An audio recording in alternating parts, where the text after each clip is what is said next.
People sometimes tell me in the comments, Luke, I can understand everything you say very clearly, but you sound like an English teacher. And that's, I think, a fair point. I do. I can't escape it. I talk like an English teacher all the time now. I can't help it. It's too late for me. Well, maybe not. Maybe I can learn a thing or two. So, when Praktika reached out and asked me if I wanted to check out some of their new avatars to practice English, I said, of course, that's a great idea. Now, I recently reviewed Praktika along with 5 other language learning apps, and they ended up right at the top because they have so many different avatars you can practice your English with. And they're really good at feedback. That's very important. But you're also following a structure, right? You're able to actually learn and practice and get feedback along the way. Very important. So in this video, we're going to check out a few of the newer AI avatars from Praktika. And personally, I want to see if maybe I can, I don't know, loosen up a little bit, sound maybe a bit, I don't know, cooler. I think I can learn a few things. Absolutely. So let's dive in and let's start with Lexa. All right, so let's hop in. Do you want to resume your progress? Let's restart lesson. I think I don't remember what I was doing there. All right, here comes Lexa. Yo, Luke, sun's out, bars up, and we're back breaking down that savage presentation vocab. You ready to flex some new words and spit like a pro, or what? Yeah, I am. That sounds great. Could you just break down a few of the words you mentioned there? Flex some new words and spit like a pro? Does that mean spitting really far? Like over a fence? Ayo, bars. Love that question. Nah, spit like a pro don't mean launching saliva. In rap and street English, spit means to perform, to deliver lines smooth and strong, like dropping a killer verse. Flex some new words means show off your vocab. Come in confident, let people hear you got skill. All right? Now let's ride. First word, overview. Repeat after me if it's new, or drop me a sentence overview if you already know it. Overview. I need the overview to understanding the main idea of the book I'm reading. That's fire. Clean structure, but watch the verb. Should be I am reading or I'm reading. Mad smooth otherwise. Here's 2 collocations for overview. Give an overview. Brief overview. Run it back for me. Make a sentence using give an overview. Okay. Now, one thing I do like about this mode is that if I want to be live, I can be live, right? I can make it a live call by tapping the camera there on the right. But having the chance to just think for a second before speaking and then do push to talk, that's useful. But I think it's useful to have both. Now, in settings here, I want to try something. I want strict feedback. That's what I want. I don't need to be handled with kid gloves. I want Lexa to be really direct. You know, sometimes you don't want feedback and you just want the conversation to flow. And in that case, okay, let's just continue. But if I need feedback, I can tap feedback. That's useful. The phrase, the book I'm reading is incorrect. The verb reading needs an auxiliary verb to form the present continuous tense. The correct form is the book I am reading. Yes. The rest of the sentence is grammatically correct. Yeah. Very good. Okay. What was I supposed to do? Make a sentence using give an overview. I give the overview to the class before start the lesson. Also, can you explaining what the word fire mean as you use it? Aye, solid attempt. Let's tighten it up. I give an overview to the class before starting the lesson. You killed the main idea though. And yeah, fire in slang means dope, impressive, top tier. When I say that's fire, it's a straight up compliment. Respect. Nice flow, but I want to check out a couple other avatars here. Shadow, Minjun. Hey, Raika is a vampire hunter. Well, I would like to talk to a vampire hunter, please. Yes, please. Now, for this one, I want to try custom topic. I didn't check this out last time. This, I think, is a very cool feature because this allows you to, well, practice whatever you want. So let's try that. Situation. Let's do tour guide and tourists in Midtown Manhattan in Central Park. it's a challenging thing to do, right? To be able to explain things clearly. Avatar role is tourist with many challenging questions. Okay, your role, tour guide. I like this. This is a cool idea. So it's kind of open world. This is sort of the open world version of language learning with avatars. All right, here we go. And we're doing this with a demon hunter, which is a little Luke, scary. Good to see you back. Let's keep working on your Central Park tour skills.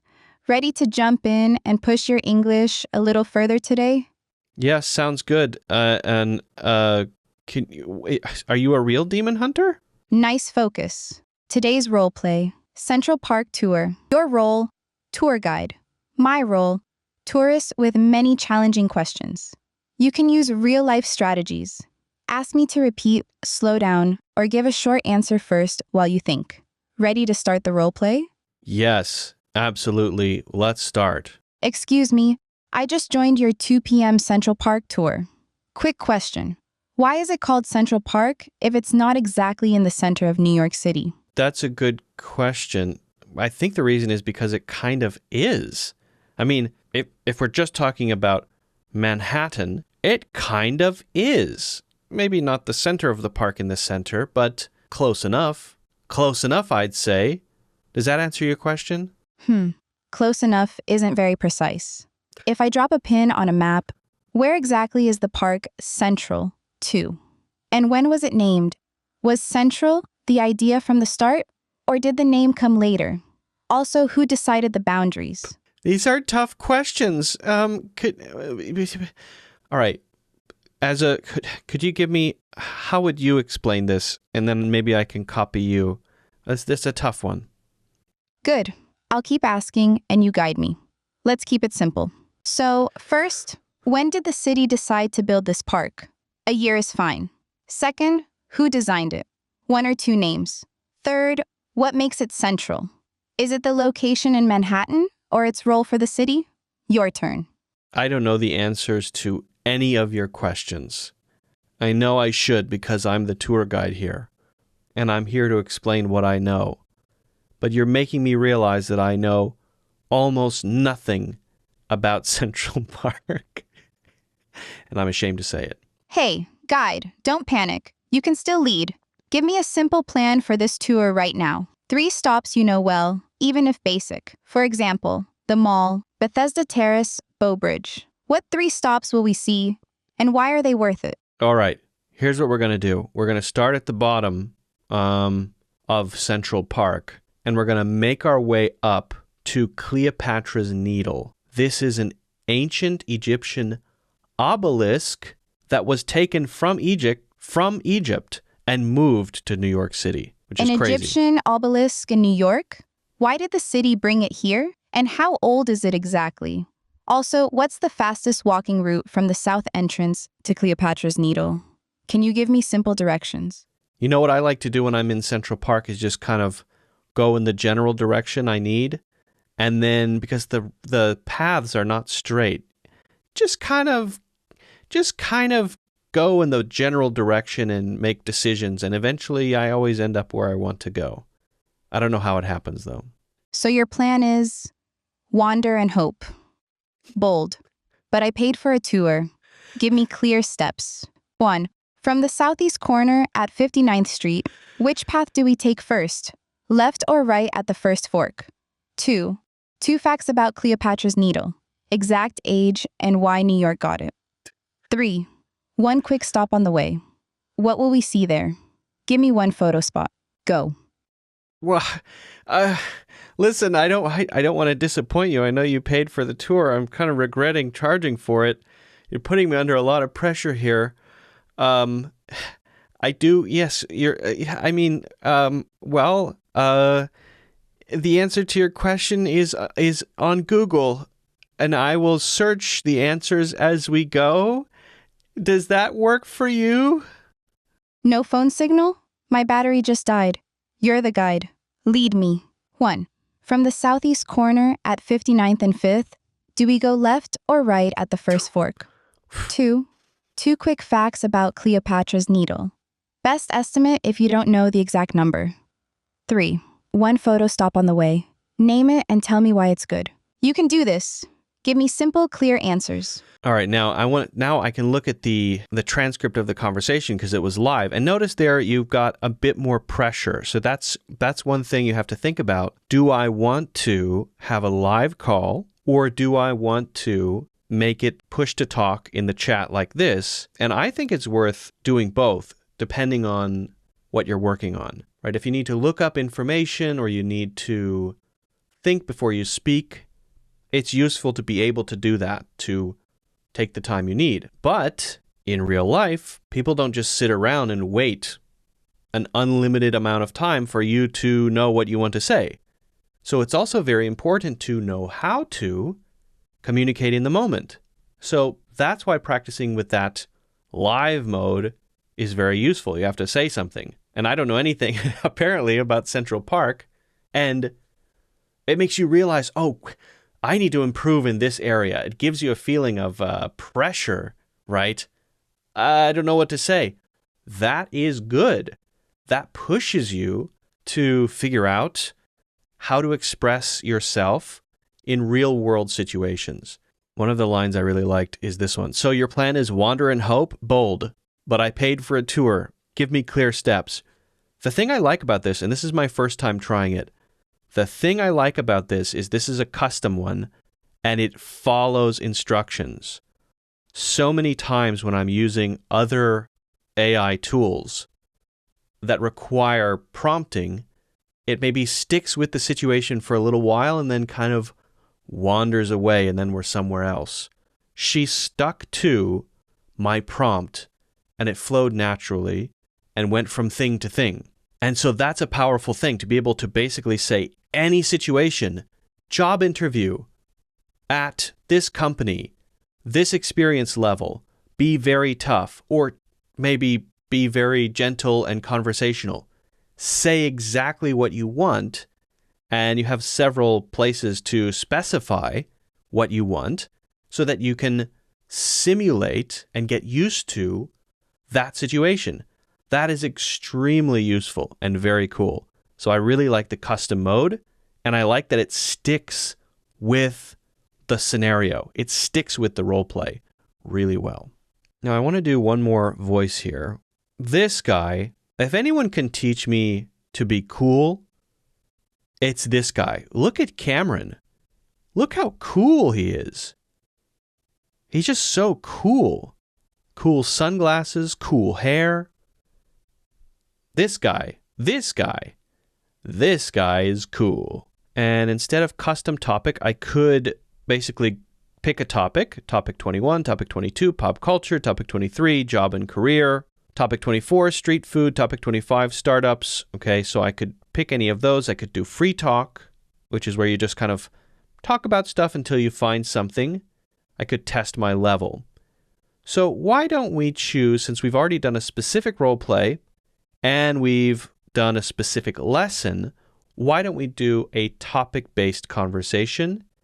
And I think I will choose, let's do influencers. I'm going to choose influencers. That's a cool topic with a cool guy, Cameron, Mr. Cool. Finally, I can be cool. What's up, Luke? Hope you're not tired from that Central Park tourist stuff earlier, because now we get real. It's all about influencers and street talk. You ready to flex your English or what? Well, that voice is very natural. Very, very natural. Now, on the right here, you can tap the light bulb. If you don't know what to say, you can tap the light bulb and you can get an idea, example of what you can say. Yeah, I'm ready. Let's do it. What's the first thing I need to know about street talk? Okay, that's a great way to kind of break through when you feel stuck. I don't know what to say. Hit the light bulb. It's kind of there if you need it, but if you don't need it, then you don't need it. Cameron, I have to say, I love your look. You're so cool. You have kind of a scar there, and I wish I had a cool scar too. I don't know how you got it. If you want to share the story, that would be cool. And I like your sunglasses and your necklace. Sorry, I'm getting flustered. Listen, Cameron, I don't know anything about influencers. So can you explain the topic a little bit, and then I might have something to say? Ay, chill, fam. Don't sweat it. Scars just mean you lived a little, but trust, slamming your face on concrete ain't that fun. But hey, thanks for the props. Influencers, it's simple. They're just people who post stuff on social media and get mad followers. Like, they drop photos, funny vids, reviews, or just flex their life. Brands pay them to show off shoes, food, whatever, because their fans listen. Instagram, TikTok, YouTube, that's the main turf. So think, who do you see a lot on TikTok or Insta? Anybody come to mind, even if you don't really follow them? Or do you just scroll random clips? I've got to say, this voice is extremely natural. This sounds like a young person. That's how young people talk. I mean, I'm an old man. I'm 36, and so, I'm not hip with the lingo, as they say. As other old people say, as 70-year-olds say, I'm not hip to the lingo of these young kids these days, these whippersnappers. But that sounds like what young people sound like to me when I hear them walk past wearing their cool clothes. Okay, so, I mean, that's a good introduction. What do I see a lot of on, I don't use TikTok, but I am on Instagram. Yeah, the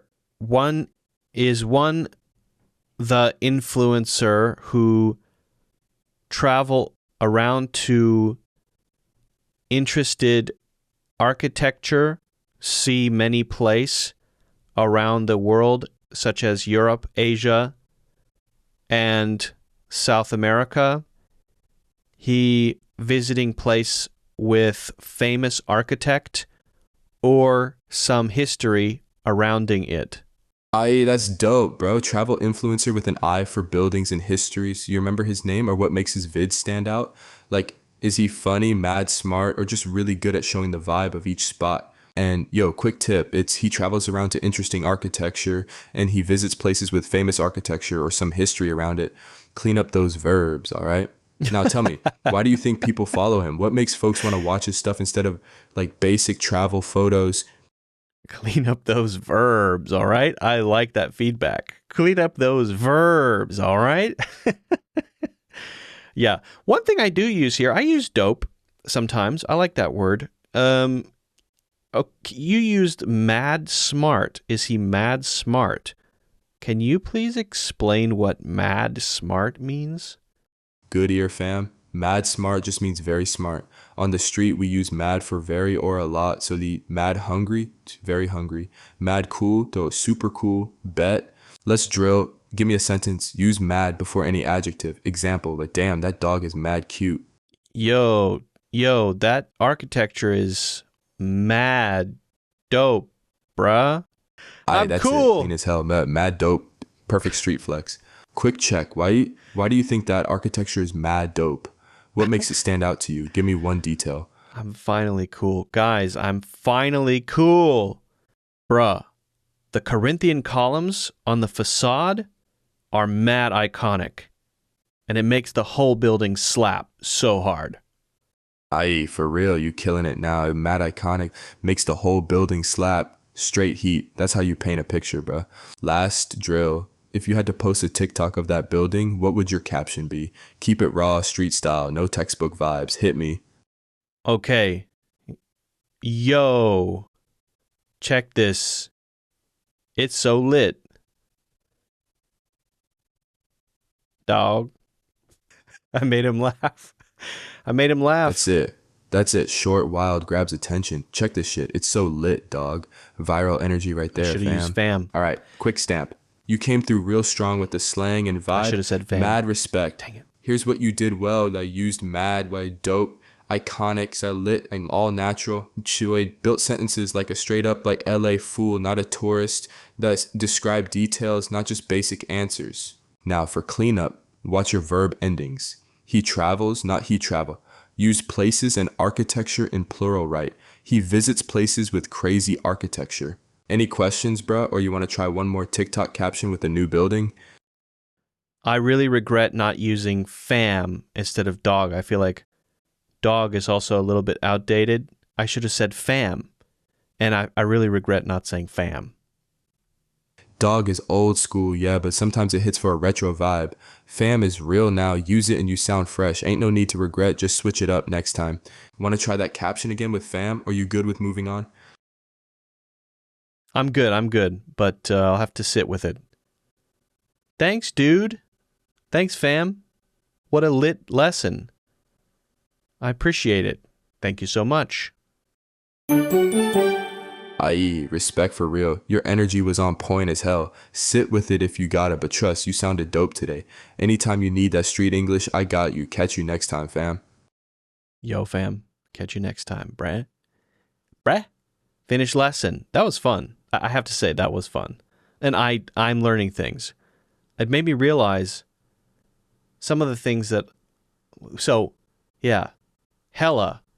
I don't think that counts. Whatever this is, young people English, let's call it. I don't think they use hella anymore, but they use mad now. They do. I hear people say it. And this made me realize, oh yeah, it's mad, not hella so much.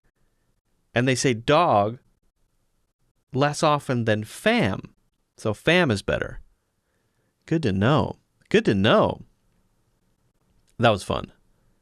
Now, this is useful. In the Progress tab, I can click on any of the previous lessons. So that's the last one we just finished. And I can review, go back through the conversation, save things, look at my feedback, right? It's a great way to kind of think about things again. It's part of the, I think, practice process. If you're learning something, just looking at it once or doing it once isn't enough. So review is important, and this makes review really straightforward and easy. So overall, I would say there are two core things that make Praktika a great way to practice your spoken English. One is customization. The other is variety. Yes, the feedback is very good, right? And it's great to be able to choose if it's a live conversation or you're using push to talk in the chat. Great. But what is it that makes it really stand out? In my opinion, variety and customization. In real life, you talk to a bunch of different kinds of people, right? You don't talk to the same person every day. So you want variety to be able to talk to a bunch of interesting but different avatars who speak differently, who behave differently, who explain things differently, right? You also want to have customization, not just customization in how the lesson goes, real-time lesson like a live video call or in the chat, but customization with things like the custom lesson, which completely opens up the app, in my opinion. I like being able to choose a topic, but sometimes I have a very specific thing that I want to work on. And being able to do that and have my custom avatar follow the instructions, in my opinion, is huge. Very useful. A great way to practice. So, check out Praktika in the link in the description and let me know which avatar is your favorite. I think Cameron and I really built a rapport. I think I have to go with Cameron. I learned a lot. Don't forget to hit the like button and subscribe, and I'll see you in the next one.